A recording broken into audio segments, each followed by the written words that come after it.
Hello everyone, welcome to the channel again. So till now we have studied about Plato, Aristotle, Longinus, and in this video we are going to study about Horace. But before that, let me just give you a small recap that what exactly we studied in these three writers which I am discussing right now. Plato told us that poetry is dangerous and the poets should be escorted from the ideal society. Then comes Aristotle, Plato's own student, and he tells that no, this is not essential. Instead, poetry is valuable and it empties the dangerous emotions that are residing in our heart.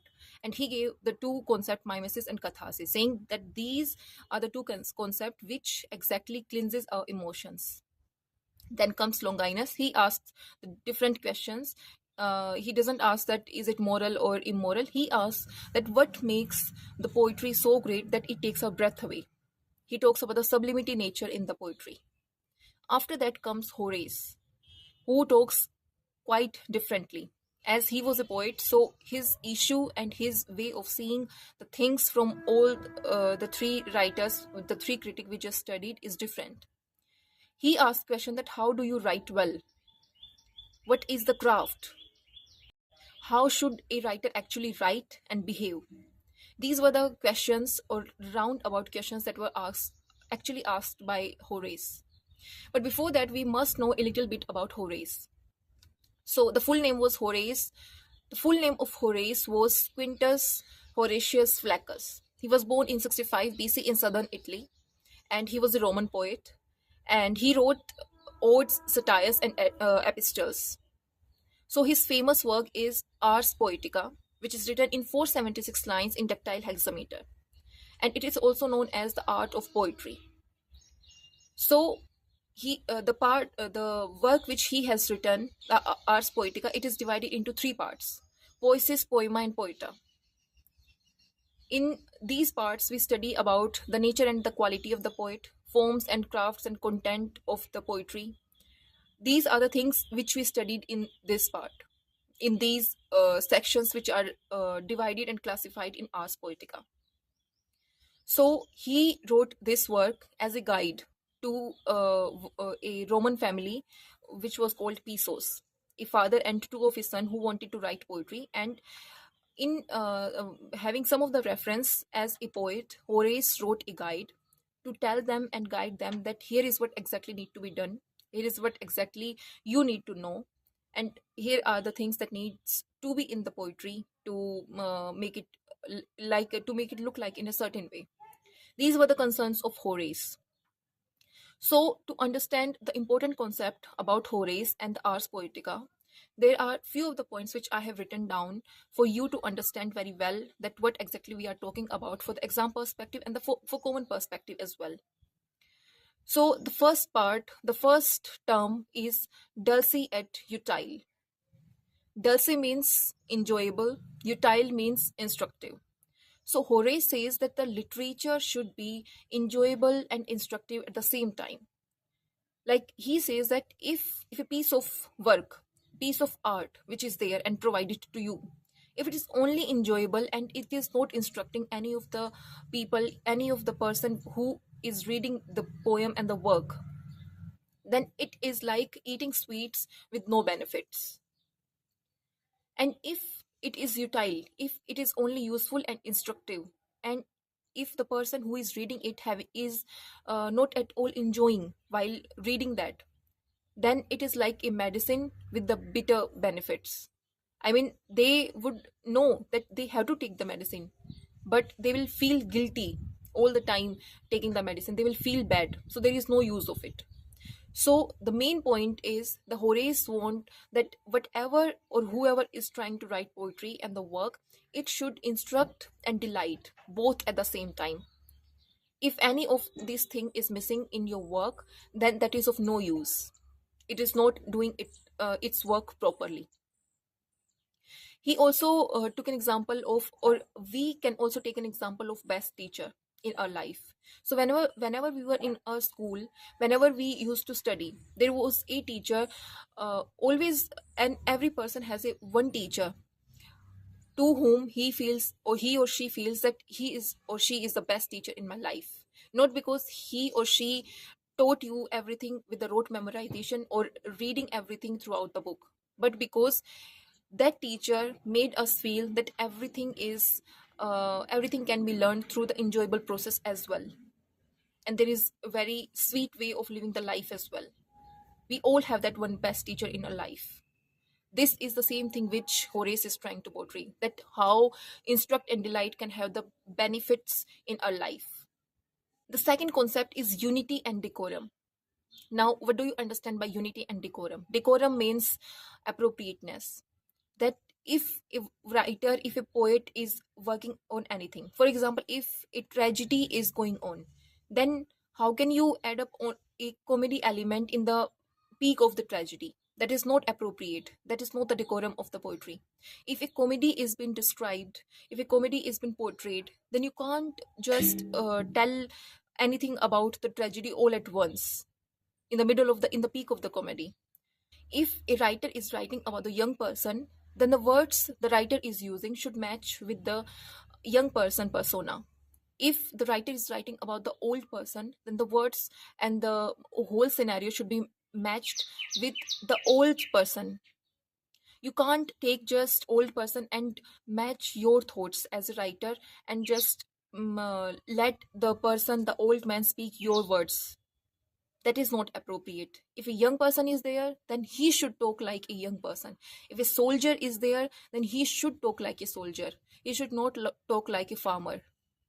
That is the difference. That is the appropriateness Horace is talking.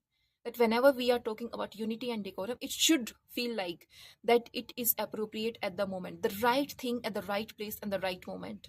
This is what Horace is portraying. The third point is nature versus art. He says that natural talent is simultaneously important for us as the skill to acquire it. You can't say that if a person is born with it, that's why he is able to acquire all the things in the world. It is only possible when the person is born with it and he is practicing the craft altogether. It is only possible having both things at the same time. So you should be born a little bit with the thing, with the craft, and then you should have the willingness and ability to polish it as well. This is the same thing which we studied in the Longinus as well.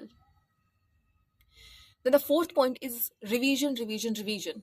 Horace told that a poet, a writer, should wait for 9 years after writing the work which he or she has written. Now, why did he say this? He says that a poet should not be impatient. He should write a work and then he should do alteration. He should rewrite things. He should rethink that what he or she has written. And after doing the alteration, after doing the revision, after waiting for the 9 years, he is saying 9 years, but he is not technically saying that you should wait for 9 years. By waiting for 9 years, he is trying to say that you should wait for it. You should not just let the world see that what have you wrote for the all years, for all of the years. So the poet, the writer should not be impatient. They should wait, they should revise, they should rewrite, and then after feeling that this is something which I am feeling personal, this is something which I feel deeply in my heart, this is something which I can relate to, and I think my audience will also relate, then only they should serve to the audience. The fifth and the most important point, which can also come in your exam as well, is ad pictura poesis. This is in the Latin, and the translation of this is as in painting, so in poetry. He says that as painting demands careful observation, careful composition, careful things, each and everything needs to be at the sharp edge. The same thing is demanded in poetry as well. These are so equivalent with each other. As painting demands attention, the poetry demands attention as well. You can't just add anything that is coming in your mind. You have to be very, very careful. You have to be very, very observant about the things that is happening around you. That is at picture poesis. The next point is in medias res, which says that the poet who is writing the poetry, they should not start everything from the beginning, that this is how the child was born, this is how everything was happening. I'm just taking example, but this is what he is trying to say. They should not start everything with the beginning. They says that they should start the poetry from the middle, from the climax, where everything is exactly happening from the middle, that is in medias res. You have no need to tell the audience that what is happening from the beginning. You should start from the middle, then you can have the elements which were happening from the beginning. Only then they can have that essentiality, then that thing at that point of time, that importance, only that then that can be felt. That is in medias res. The last thing and the important thing is the purpose of critic. He says that a critic who carefully observes the thing, who carefully tells you that what is missing in your work, is 100 times better than a admirer, or is 100 times better than the 100 admirers. That is the value of the critic in the eyes, in the lens, through the lens of the Horace. He says that a critic who is saying you that this is missing, this is not what is happening, he is carefully observing each and everything that is happening in your work, and after that he is giving you that suggestion. So you should take it positively, and you should then evaluate it, that what can I best do in my service. Only then you can, as a person, grow in your life. You just don't have any need to rely on the admirers who just say that okay, it is good, you have written good. Just you don't know that these people who are admiring you, have they ever even looked at your work or not, but you are just happy because they are admiring you. He says that no, a critic is having the 1,000 times more value than 100 admirers. So these were the points, these were the ideas that Horace is talking about in his work Ars Poetica. And these are the points that you need to know, and you need to understand and know for your exam perspective, and the for common understanding of Horace as well. So with this we come to an end of the classical thinkers and classical critics, and that's it for today. See you soon in the next video, and maybe it is going to be about the Renaissance poet. See you soon in the next video.